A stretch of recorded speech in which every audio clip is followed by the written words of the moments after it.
Hello guys, तो स्वागत है मेरे वीडियो लेक्चर सीरीज में। और आज हम लोग करने वाले हैं क्लास 11th का एक चैप्टर जिसका नाम है माइक्रो इकोनॉमिक्स का एक चैप्टर है जिसका नाम है मार्केट इक्विलिब्रियम। तो हम लोग इस चैप्टर को बहुत डिटेल से समझेंगे और इस चैप्टर के अंदर जो भी इंपॉर्टेंट सवाल बन सकते हैं हमसे वो बनाएंगे और कैसे कैसे हमारे एग्जाम्स में पूछे जाते हैं इसको भी बहुत डिटेल से समझेंगे। ठीक है, तो सबसे पहले हम लोग बात करें कि इसके अंदर हम लोग पढ़ने क्या क्या वाले हैं, इसके बारे में थोड़ी बहुत चर्चा कर लेते हैं। तो इसके अंदर हम लोग पढ़ने वाले हैं market equilibrium under perfect competition.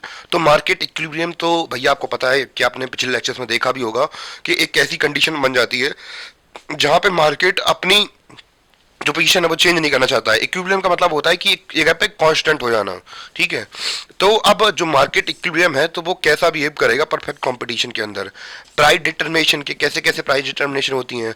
फिर इसके बाद हम लोग बात करेंगे विएबल और नॉन विएबल इंडस्ट्रीज के बारे में कि कौन कौन सी होती हैं, इनको बहुत डिटेल से समझेंगे। ठीक है, और मैं आपको बता दूं कि भैया जो हमारा लेक्चर होने वाला है लिटरली लिटरली भाई साहब बहुत बड़ा लेक्चर होने वाला है, 5-6 घंटे तक का तो बनाऊंगा ही, जिससे कि आपके जितने भी कॉन्सेप्ट हैं बिल्कुल क्लियरिफाई हो सकें, बिल्कुल क्रिस्टल क्लियर।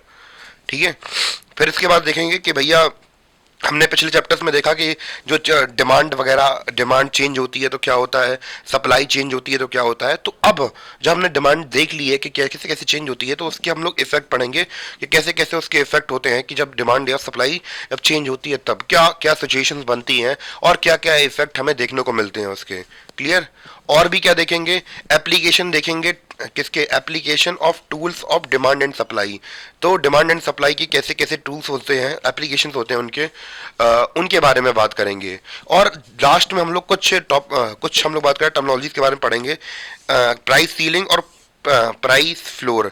तो अगर जनरली अगर मैं बता दूं तो सीलिंग का मतलब होता है मैक्सिमम प्राइस, सीलिंग का मतलब क्या होता है ऊपर छत होती है, और फ्लोर मतलब क्या होता है नीचे। तो मिनिमम प्राइस और मैक्सिमम प्राइस और क्या होता है इसके बारे में और कैसे होता है तो हम इसको अपने लेक्चर्स में आगे चल के बताऊंगा वाला हूँ मैं वैसे ही। और ये हमारा एक तरीके से समरी हो गई है कि हम लोग अपने इस क्लास 11th के चैप्टर में एक्चुअली पढ़ने क्या क्या वाले हैं। तो हमने क्या क्या देखा, मैं फिर से रिपीट कर दिया, हम लोग क्या पढ़ने वाले हैं, market equilibrium under perfect competition, price determination, viable and non-viable industries, effect of change in determination and supply, application of tools of demand and supply, price ceiling और price floor। तो ये कुछ अपने टॉपिक रहने वाले हैं। क्लियर।